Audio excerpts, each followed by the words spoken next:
And it's been a while since our great friend, the man who is the champion of conservatism, not only in Mississippi but across the country, Brian Fisher, rejoins us once again. Brian, good to have you back. Great to be back, Kevin. Great to talk with you. It's been a while. What have you been up to? Well, I've been reading the media, and apparently the secret's out that Boise is the fastest-growing city in the land. And I remember, Kevin, I lived there for 29 years. Kids were born and raised there. We did the best job we could to keep that a well-guarded secret. We didn't want people to know what a fantastic place Boise was to live, but I guess our efforts have failed. Boy, it is it's troubling. As soon as you leave, the secret's out. What's it like for you being in the South, culturally right up your alley, but when you see your beloved Treasure Valley getting all this national pub? Well, I tell you, Debbie and I, my wife and I, we miss Boise a lot. We miss the Four Seasons especially. We miss the snow. We miss the mountains, the rivers, the hiking, you name it. You know, I've always told people I think Boise is probably the best place in the world to live, so we miss it. You know, we enjoy life in the South. People ask me what it's like to move here, how does it compare to life in the West, and I said, well, everything you've heard about Southern hospitality is true. We've enjoyed it down here. People are very hospitable. People are very friendly. It's very relaxed. We live in a fairly small community. Tupelo's probably got 40,000 people, and we just like the pace here, and everything that we need is right here, so we're enjoying life in the South. Indeed. Of course, let's talk a little bit about your work. If people want to listen to you, get a hold of you, what can they do, sir? Yes, I have a 2-hour radio talk show live every day from 1 to 3 p.m. Central Time on AFR, our American Family Radio Talk Network. And people can get it by going to afr.net, afr.net. They can audio stream it live there. They can also, we live stream on Facebook every day at 1 p.m. Central, so that's another way they can access the program. We've always got podcasts and stuff like that. So afr.net's the place to go. Brian, let's talk a little bit about the reaction to this horrible shooting in Parkland, Florida. Your thoughts, what have you been talking about with your listeners? Well, there are a lot of issues that are a part of that overall scenario, what the Broward County Sheriff's Department did and did not do, what's the role of the NRA in all of this, what's the role of mental health professionals, what's the role of the school in all of this. And the thing that has struck me is just so little attention has been given to placing responsibility for this horrible tragedy on the shooter. It's like, particularly on the left, they want to blame everybody but the shooter. They want to blame the gun. They want to blame the NRA. They want to blame the Broward County Sheriff's Department. They want to blame Donald Trump for not doing something. They want to blame Congress for not doing more. But meanwhile, you know, it wasn't the NRA that pulled the trigger and left 17 kids dead on the floor, and it wasn't Broward County Sheriff's Department. I believe they had some egregious failures in this, but they weren't the ones that pulled the trigger. So I think in all of what we do, I mean, all those discussions are fine. I think every one of them, there may be some profit in having those discussions and doing that kind of analysis, but I don't think we ever ought to take our eyes off the fact that the shooter is the one who is to blame. You know, in Western jurisprudence, by which I mean European jurisprudence, American jurisprudence, we believe that people are free moral agents, and they are the ones that should be held accountable for what they do. We don't blame other people for the decisions that we make. We have to be held accountable for those decisions ourselves, and I believe that's something that's kind of been lost in the shuffle here. KIDO Talk Radio, Kevin Miller in the morning, our great friend Brian Fisher. As we move along, Brian, what's at stake here? Are they really trying to take our guns? Well, I believe they are, Kevin. I believe the left has a monomania about disarming the American people. And so I think for them, I mean, this will sound a little crude, but I believe it. I think for them, the issue here is really not kids.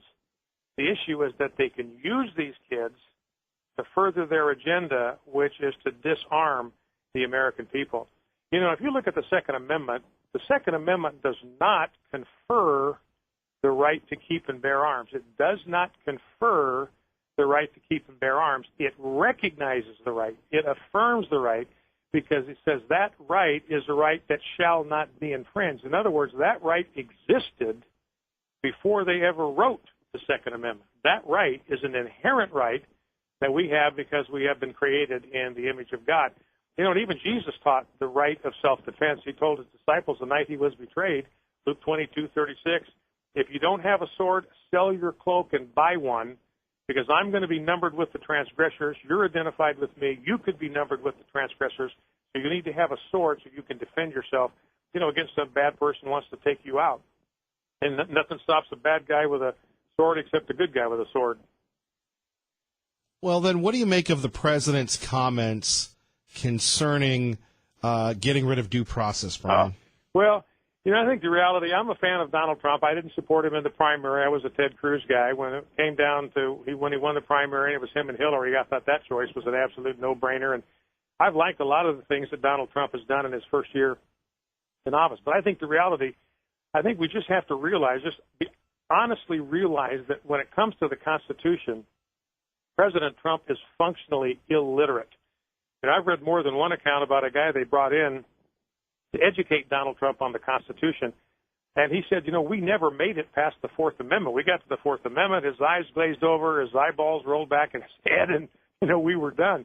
Well, the Fifth Amendment is the one that talks about due process and all that, and Donald Trump never got that far in his lessons on the Constitution. So I think we just need to kind of accept the reality of that.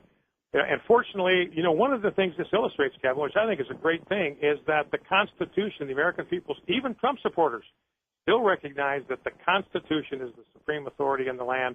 So they're not even going to cut Donald Trump some slack on this one, and that to me is really good news. I spent yesterday talking to my audience off the ledge. Look, you don't have to worry here. There are enough Republicans in Congress that know the Constitution. There's no way this proposal, his idea, is going to go anywhere. Brian Fisher joining us, Kevin Miller in the morning here at KIDO Talk Radio. Culturally, what do you make of the children coming out, Brian, and advocating getting rid of guns, attacking parents and saying, we're going to do what you didn't and keep us safe? Is that them being opinionated or naive? I believe it's being naive, and I not on the part of the media. I think the media is very shrewd here. They're using these children. I mean, it is flagrant and shameless manipulation on the part of the media, trotting these kids out and using them as a bulldozer to push their agenda forward, because they know how difficult it is for people to criticize children, especially children that have been through an experience like this. But this is silly from a public policy standpoint. If you're trying to form public policy, the last thing that you want to do is trot out the least mature, least experienced, least educated, least knowledgeable people in your whole society and look to them for guidance. And yet that's what the left is doing here with these children.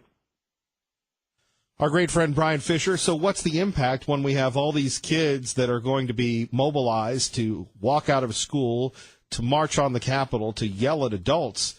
Doesn't seem like anything's going to happen except a lot of frustration. No, and they have the right to do that, the right to peaceably assemble and all that kind of stuff, and we ought to honor all of those rights. But I think at some point, Kevin, we're going to have to get back to the issue of how do we keep our kids safe on school property. And I still believe in arming school administrators and teachers and coaches. Not everybody. Don't put a gun in the hands of everybody. A lot of them don't want it. But there will be people in every school faculty that are experienced with guns. They know how to use them. And I believe they shouldn't be entrusted with a gun on a campus without considerable training. But there are programs all across the country now where there are sheriff's departments that will train teachers or school personnel, put them through a very intensive training course on the use of guns, even active shooter situations. They wind up with more time and instruction in active shooter situations than even law enforcement gets when they go through training. So I think that's the way we need to move in the future. It's sad. It's a terrible thing. When I went to school that age, we never worried about violence on campus. We didn't even have school resource officers packing heat. I remember being struck the first time I went to my kids' elementary school, and there was a guy in a uniform packing a gun on campus. And I remember how struck I was by the fact that I'd never seen that before. So I think we do need to take cognizance of the fact that this is the world we live in now, and let's see if we can find a way to keep our kids safe. And that's what the Second Amendment is all about, so we can protect ourselves, we can protect the people around us, we can protect the people that are looking to us for security and defense. Brian, when we look at the culture today, where do you think this whole progressive notion comes from that guns are bad, that more restrictions are going to help, all these sorts of things? It's crazy when you consider how the country was won. And you, as a scholar, understand the importance of God, the importance of firearms, and the importance of self-protection and belief that really aided in making America what it is today, sir? Well, when I lived in Boise, we had a door-to-door salesman came through our neighborhood, and he was selling home security systems. He came to my door and said, "I'm selling home security systems," and I said, "I've already got one." And he said, "Well, what do you have?" "Well, what's your security system?" I said, "My security system is God and a loaded gun." It's not one or the other, it's both and. And if we don't avail ourselves of the opportunity, the privilege that God has given us to have arms in our own defense, then, we may have nobody to blame if we need a gun and don't have one. And as you're aware, the reason the Second Amendment is there is because the Crown was trying to disarm our forefathers, the earliest Americans, trying to disarm them. That was a shot heard around the world. They were going to conquer to get the powder and get the weapons. So there's a reason for that amendment. It's very important. It's a defense against tyranny, and it's as true today as it was then. So I think that's an important thing, and I believe faith in God is absolutely critical. Again, it's not one or the other. Nehemiah, when he was building a wall around Jerusalem, he said, "We prayed and set a guard." That's in the same verse. We prayed and we set a guard. It's not one or the other. It's both and. Brian Fisher joining us. Brian, finally, what do you make of all the protests and the marches?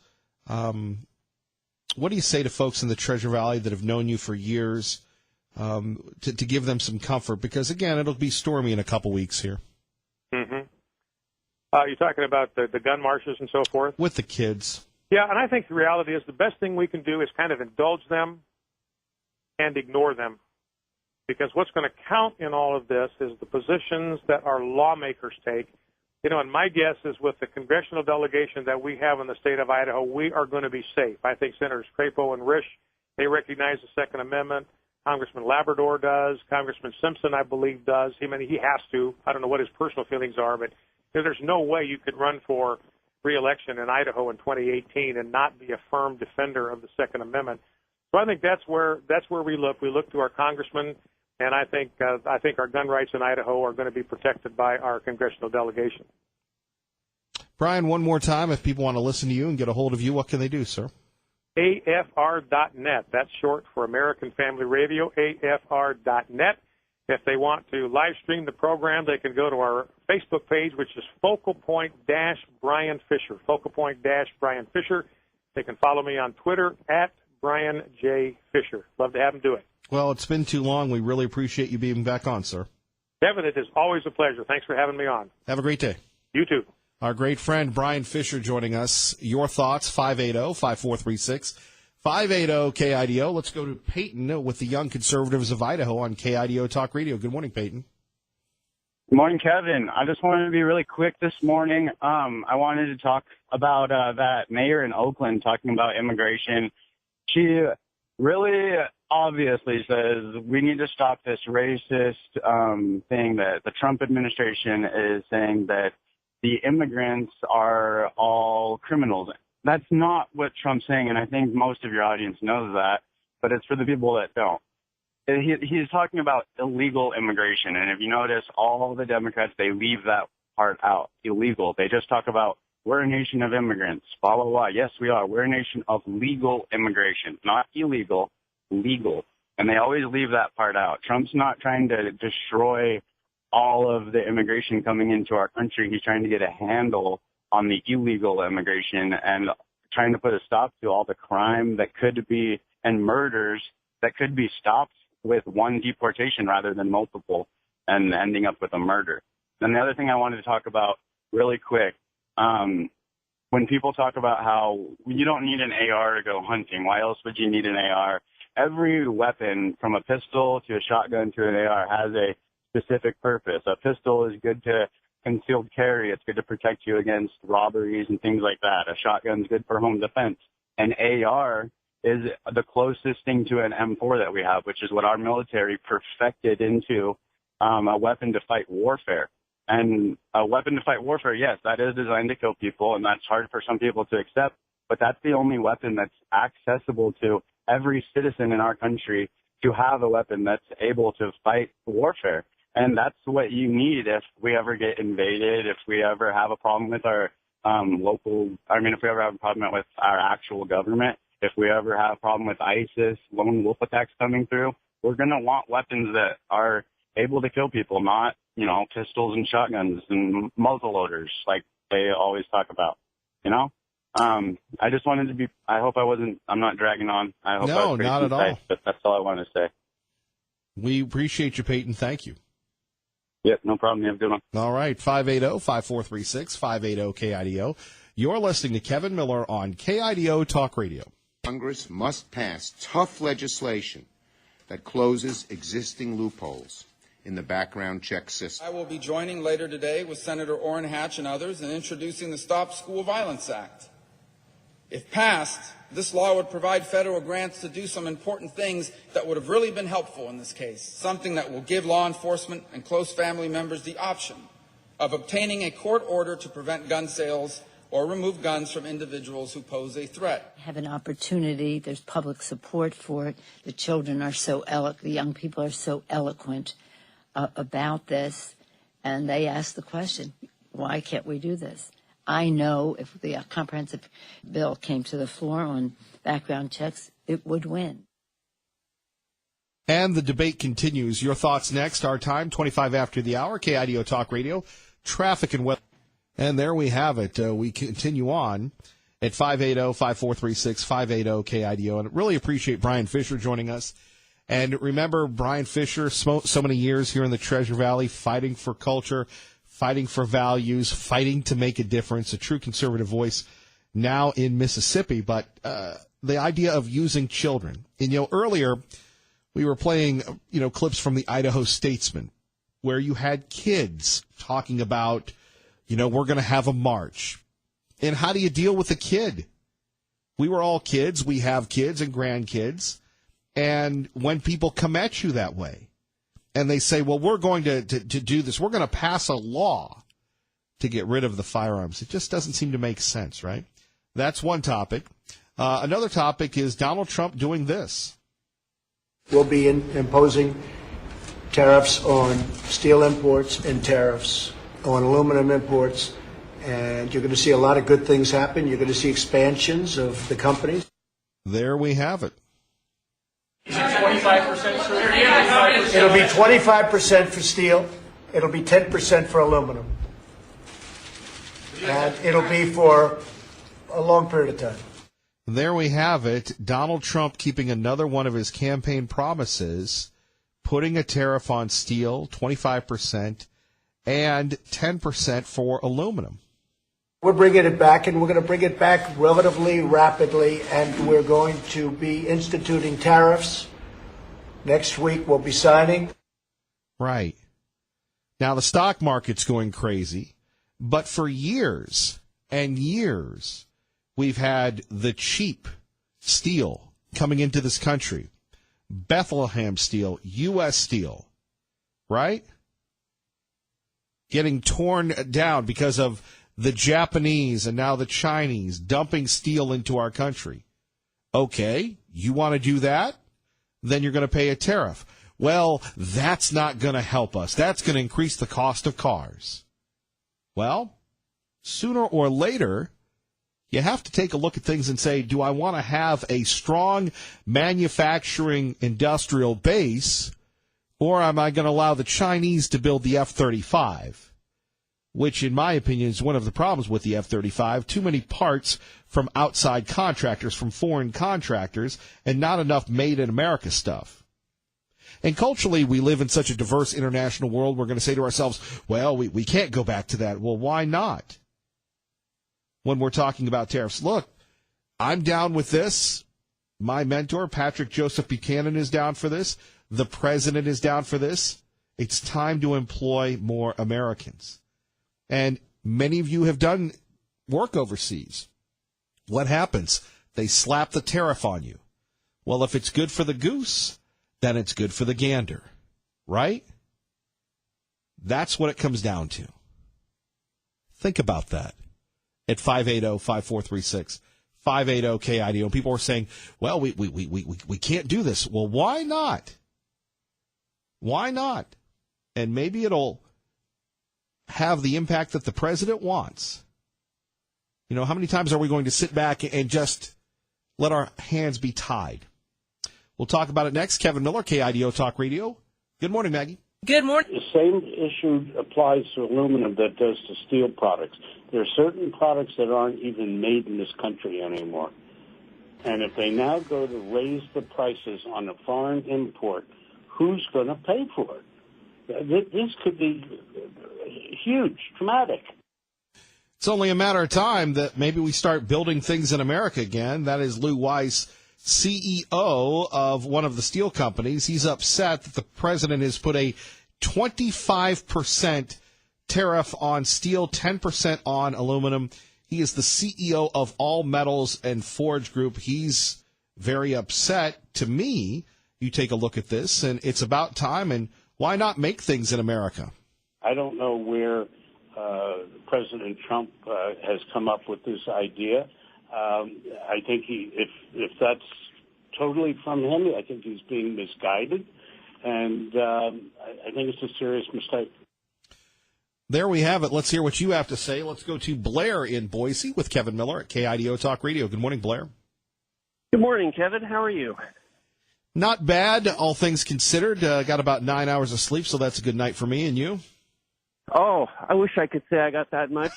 Hey, a little bit of background on steel, just for anybody who's interested. My father was a steel worker while he went to college. The U.S. steel infrastructure still dates back from the 1930s. And that's one of the large problems, is that during World War II, we were the only nation who survived that war with a manufacturing base intact. Well, when we rebuilt Japan, we rebuilt all of their industry, including their steel mills, and we rebuilt them as what are called mini mills. What this made them very flexible. It made them able to produce smaller batches, require smaller batches of input, and lower employee costs and numbers. And so they became immediately, as soon as those mills went online, the premier producers of steel in the world. And the same thing happened with China. They just copied the mills, rebuilt them in their place. And, same places in other places in Europe. If we want to improve our steelmaking capacity and our steelmaking abilities, we've got to overhaul our own steelmaking mills. It ain't going to happen any other way. Tariffs are not going to help. If you want to put the tariffs on after we rebuild and rebuild with some modern technology, that might work. But you can't put the tariffs on before then. It's not going to do any good. All it's going to do is raise prices. So there you go. Well, Blair, we appreciate your comments, and we'll see what the folks have to say. So you're saying the president is wrong? What I'm saying is the president is premature. The president is acting about 10 years too soon. I've often pondered what it would be like if instead of doing that, they gave a subsidy to steelmakers to encourage them to overhaul their mills, rebuild them from the ground up. Like I said, rebuild these mini mills that are flexible, that can do smaller batch sizes, and and let them get into competition just naturally. And then if you want to put the tariffs and stuff on later, I mean, tariffs are what our nation was built on in the first place, not personal and corporate income taxes. So I'm not going to rail against tariffs, because that was what the founding fathers intended as the funding source for the federal government. Tariffs, trade taxes, things like that. Right. I just think he's premature until we fix the manufacturing base itself. All the tariffs are going to do is jack prices up. They're not really going to help anybody. You'll see the price of cars go up 10, 15, 20%. Anything else that uses steel, construction especially, will probably go up even more than that because it's a higher grade of steel. But what about bringing back the steel industry to America? Well, that's what I just talked about. That starts with rebuilding all those mills. Well, you're going to incentivize people to do that, though. Absolutely. That's what I say. That's why I brought up, a possible subsidy to the steel industry and say, hey, we're going to give you $5 billion to go rebuild and rebuild using mini mill technology. You rebuild using the latest technology instead of technology from the 30s and 40s. So, Blair, thank you for listening. I can't wait to hear what people have to say.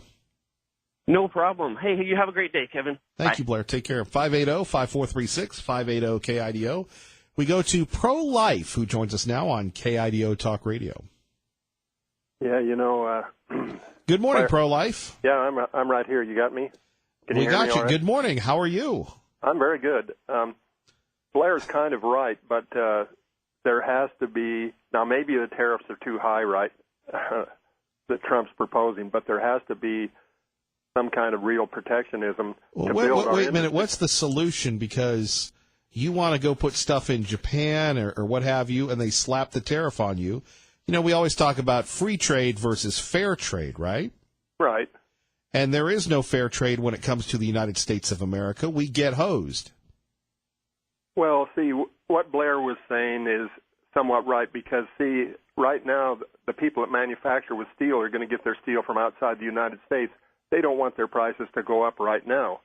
But if they could get the steel from right here in the United States, they'd love that. They'd just as soon get it there, but it's going to cost more. So if there's a blending of well, it won't cost more because, look, here's a skinny. And I'm not an economist. That's why we have Dave Petso. Right. But here's the skinny. How did Ronald Reagan save the car business? It wasn't Lee Iacocca. Remember back in the 80s? For kids, you can look this up on the videos. He slapped a tariff on all the Japanese car manufacturers. Now, the dummies that ran the American car business, instead of continuing to undercut the Japanese, Pro-Life, what did they do? They raised the prices. Yeah, our prices got higher. Right. No, I understand that. But Ronald Reagan went out of his way, and the tariffs worked. And if you want to do business, if Pro-Life wanted to do business in Japan, they're going to slap a tariff on your strawberries there, buddy. Right. Well, but see, all I'm saying is that the amount of the tariffs might be too high right now. That's all I'm saying. But of course, I'm agreeing that there has to be tariffs. But the reason I called is I just want to make a comment about politicians. And you take the woman in Oakland, California, the mayor. She is speaking for her culture, for her whole voter her ilk. amount. Yeah, for all of them. And that shows that the illegal culture runs Oakland, and it runs the Bay Area. And because she's just a chameleon, she's a prostitute for all of the voters. That shows that there's illegal voters there. Politicians are prostitutes. If our politicians right here in Idaho had been born and raised in Massachusetts, they'd be altogether different kind of people. They'd be representing different kind of values. And rather than kick politicians all the time, we have to look at ourselves. Do we get our values from looking at our neighbors, our peer groups, or do we determine what's right and just stick with that regardless of anything? And we don't do that. People don't do that, so we can't blame our politicians unless we are going to stick with what we really believe is true and not let peer pressure determine what we believe. Now, so that's just the problem with the human race. We're just mushheads. And I hate to, say that, but we just do not have independent self-determination of what's right and wrong. So anyway, we just need to vote for people, and there isn't any on the ballot, hardly. I mean, all the people that are self-determining, they should be able to, they should have enough sense to go out there and register right now. We don't have enough people registering that are really self-determining and don't care about anything except what the truth is. So anyway, I don't know what else I need to say, but you got any questions for me? No, this isn't Interview the Caller. That's another show. Well, we love you, Kevin. Well, we love you, Pro-Life. And I'm on 580 KIDO, the best in the West. Maybe you should say that when you make your other appearances later in the day. Well, I could. Maybe you should. Wouldn't go over too good. Well, you gotta pick a side, Pro-Life. Yeah, I know. God bless. We appreciate you. We'll see you. Let's go to Terry. Terry, good morning. You're on KIDO Talk Radio. Good morning, Kevin. Hey, pro-life, you need to get some hair on your backside and do exactly what Kevin said. But nonetheless, so we're all mushheads, and politicians are all prostitutes. Wow, heavy duty. So we've got all these guys running for governor that are prostitutes. I'm still trying to put my head around that. Well, there's an optimistic view of how to start your day, you know. It is. Second cup of coffee and listen to Pro-Life on the KIDO Kevin Miller Show, right? Okay. Well, you know, I grew up next to a steel plant, Pennsylvania. Of course, that was what Pennsylvania was all about in many respects, was steel. And I remember back in the early 70s when Hurricane Agnes came through and it wiped out our 1930s steel plant. This steel plant ran along a creek. It was no more than several hundred yards wide, but it was 1 mile long. And they employed, you know, an enormous amount of people. They had the largest contract for the train wheels of all the trains that you see going down the track. They would do an occasional ring for the space shuttle. You know, they were innovative. And then the flood came and the government came in and rebuilt them. And they were able to achieve more production and with only half the amount of people. So to add that to Blair's argument, but yet at the same time I do agree with Blair, it would be great if we could bring our steel plants up as quickly as possible to state of the art. Let's see where it goes from there. Well, I'd go back to that Billy Joel song, "Hey, we're living here in Allentown." and I mean, there is such, and you know, for artists, they you know, it only lasts for a certain period of time where, and maybe it's the money, maybe it's the fame, where they lose touch with people. But Billy Joel back in the, what was it, the 80s, he was so in touch with middle class America and the nobility. He was, and that's why they loved him. The nobility, you know, Goodnight Saigon, Allentown, and really today, when we're, you know, so focused on our dumb phones, or we're so focused on watching a video, or voting for prostitutes. And pro-life was a little hypocritical when I hit him with, well, aren't you, you know, you do your daily rounds on the shows anyway. But my point being, and you know this, you've worked with your hands, the people that get up and that build the homes, that work on the roads, that really contribute, they don't have time to go after these politicians. I wish that they did. And really, if that's where the president's going, I'm all in favor of this. And the idea that we have some highfalutin rich guy saying that we can't do this in America anymore, well, you, more than me, grew up in an America where we did build things. You know, most of my early, you know, late childhood and early adult life, the factories closed down. We shipped everything overseas. We got rid of our greatness.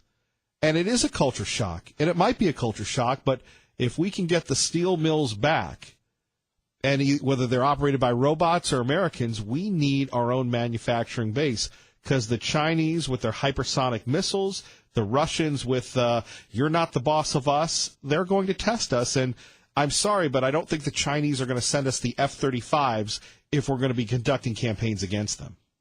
No, they are not. You know, Kevin, brother-in-law worked at Kodak up in Rochester, New York. They employed 35,000 people just in the one plant. And as 35-millimeter film, in fact, was starting to fade out onto the markets, Kodak shipped a lot of that over to China. And I said, well, why are we doing this, David? He goes, well, because they've got the most modern plants, and they can do it for half the price. Well, there you go. Yeah, so everybody has gone international, these corporations. And I have great reservations as to whether these corporations will come back, because I'm not hearing a lot of favorable review when I read these these minutes being read at board meetings, what have you. These guys are saying, why do we really want to go back? I mean, why don't we take what we're doing over there existing now and just enjoy the tax break? I mean, that's really the extent of what they're doing. Expansion, I don't know. I mean, Carrier was going to go to Mexico. Hey, then they're going to come back. When they came back and nobody's looking, they said, oh, okay, we're going to go to China instead. Come on. Right. I mean, I appreciate everything that the president is doing, but there's got to be some other form of enforcement. And I don't know what it is. But steel, Vanessa and I, again, we were just talking last night, well, this is going to cost us more because we're getting ready to buy a whole lot of steel roofing. It's like, okay, do we buy it now? Do we buy it later? Time to buy the steel and the bump stocks. Terry, thank you. You have a good day, Kevin. Thanks again for being the show that you are. Well, thank you for your support. Appreciate you. Our great friend Terry from State College, Pennsylvania. Phone numbers 580-5436, 580-KIDO. Coming up next, though, back to the president. Do you believe that it is possible to bring back the steel? Kevin Miller, KIDO Talk Radio. West Ada School District is asking voters to approve a $95 million bond. It would go toward a new high school, a new elementary school, an expansion of one of our overcrowded high schools, and then a significant addition to Star Elementary and a smaller addition to Mary McPherson Elementary, and then some money to purchase land for future schools. If passed, building a new high school would be the first project slated to open its doors in 2020. Xline also says enrollment in the district has been increasing each year for the past 2 decades. As our enrollment starts to increase by 1,000 kids per year, that's an entire middle school per year. They don't all come in middle school. But your schools get overcrowded in a hurry. Also on the ballot for West Ada, renewing a $14 million supplemental levy. So there we have it, another year, another bond for West Ada. And it was just kind of hitting me, and apparently there's a new middle school in Star, and some of the people in Meridian, they don't want their kids going all the way out to Star, but that's where the population's growing. And then there'll be a new high school, and then maybe another new high school in Star. A lot of things happening in these small communities. And then we have the Idaho State Senate. By the way, good morning. You're listening to Kevin Miller on KIDO Talk Radio. Then we have the Idaho Senate yesterday approving a tax cut. Now, we're about ready to see a revolutionary change, and if you've just gotten here to Idaho, if you're monitoring us from another state, maybe it's Oregon, maybe it's Washington, maybe it's east of the Great River, maybe it's in California, and you want to move here, and you're going, well, what's the skinny? Well, here's what's happening. We're about ready to have a revolutionary change in state government. The Hulk Hogan of Idaho politics, Butch Otter, that's his name, Butch Otter, C.L. Butch Otter will be leaving after a 12-year run at the title. A 12-year run, all good things must come to an end, Governor Otter. And with that, there's a ton of folks that are running for higher office. You're going to have people that have had their seats for quite some time. They're out. So you're going to see a huge change at the top, at the second position, in the Senate, in the House. And you might have, and look, I won't even know what the establishment is anymore because it's going to be all new. There has to be a solution. You know, the state can spend $150 million for HP, but the state can't afford to give Idahoans a break when it comes to the grocery tax.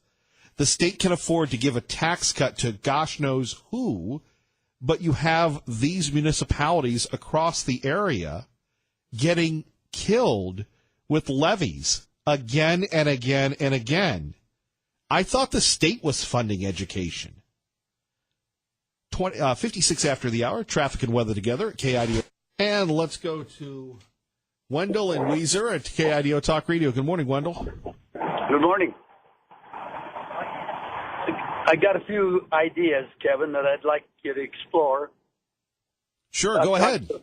I've talked to a few people who have served in the military in various places and retired law enforcement officers and so on.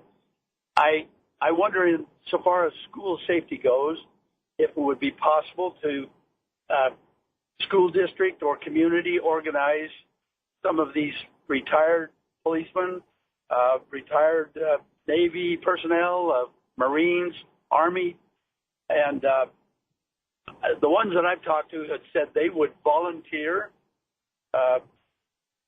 once a month or twice a month or whatever might be able to work with to go into the schools and help protect.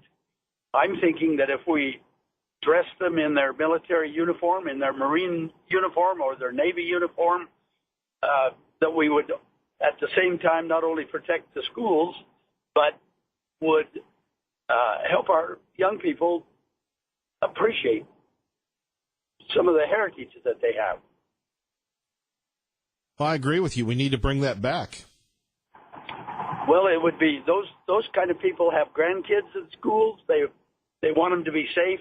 They're trained. They're They're excellent quality of people in most cases, and they would volunteer to serve, to help, to protect, and let them go there dressed in their uniform, carrying their weapons.